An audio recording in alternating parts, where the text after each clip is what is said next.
व्यक्तित्व को मैं बहुत पहले ही कहा था कि व्यक्ति कितनी ही लंबी सीढ़ी छलांग लगाकर या बहन भाई को सम्मानित करने मंच पर आए, दोनों हाथ उठा करके तालियां बजा करके सम्मानित करेंगे आप सब। आजमगढ़ मंडल के बीएसपी के शंकराचार्य जी, बहुत धन्यवाद, बहुत नमस्कार भैया के नमस्ते बड़ा। चलो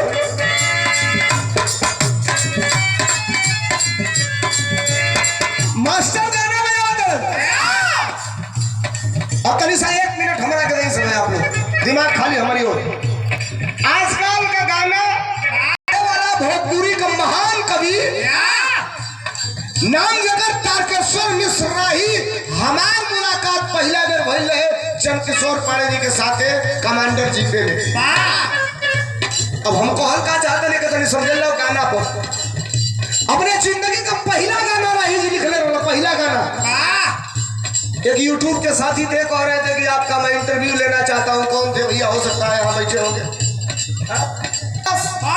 गाना का रहे सगरी जिंदगिया बेकार हो गई, एगो रोटी खाती बचवन में मार हो गई। ऑडियो का जमाना रहे, सुपर हिट गाना गई। समय आगे बढ़ल, उहे रही लिखल भरत शर्मा गौला राजा पिया जनी गाजा हो खराब हो जाइबो। उहे गाना सुपर हिट भइल।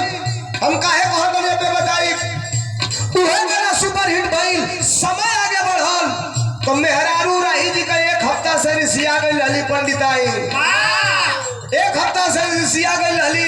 8वां दिन गाना लिख दिया राही जी, कह तारीख किन दी नाक कर नथुनिया, शनिचरे से मुहवा फुलौले वाली धनिया।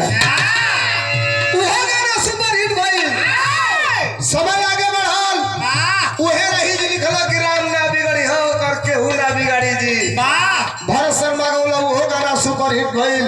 उहे रही जी लिखला भरत शर्मा गौला सुपर हिट भइल गाना। चोरी करी हो पपियू चाहे खिंची हो ठेला गाड़ी, हमके साड़ी चाहे। पियवा सिवान से अनहार भइले आई, देवर तनी देहिया पर डाल न जाई। उहो गाना सुपर हिट भइल। बुढ़ौतिया में 60 वर्ष की उम्र में गाना लिख दिया ना। मदन राय गौला मेरी गायक चेंज हो गई। मदन राय गौला दुनिया में बाजल, फेंक दिया थरिया, बलम गईला झरिया, पहुंचले कि ना उठेहिया में लहरिया, पहुंचले कि ना। समय आगे बढ़ल, उहे रही जी लिखला। भरौली बलिया का रहने वाला एक मेरा फेवरेट कलाकार था, मित्र था। 9 साल हो गया, स्वर्गवासी हो गया 10 साल। नाम था रविंदर कुमार राजू।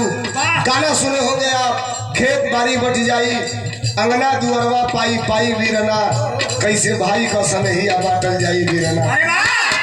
गाना बताऊंगी हाँ, मेहरारू के सामने, महतारी के सामने कोने वाला कि आज बहुत ढील दो, ढोलिया पर झील दो।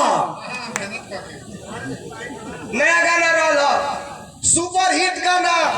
एहू जाले गनीमत रहे, एहू जाले गनीमत रहे कि रील देखत रहनी रहला से पाड़े दी खाली गमछा लपेटले रहला से, एगो कुदारी ले ले रहे, ओकरी पेटवा भएंगे कुदरिया रगरे, आ गाना चलता है आज बहुत ढील दो, ढोलिए पर छील दो। हम कहनी भैया कोई संजोग से सड़क के 2-4 इंच नीचे चल गए तो छीले के कुछ हो गई। हां गहरे हो जाई। गाना रील पर चलत रहे। एहू जाले गनीमत रहली हो तो एगो नया गाना आ गइल, पतिया नतिया पटना बा।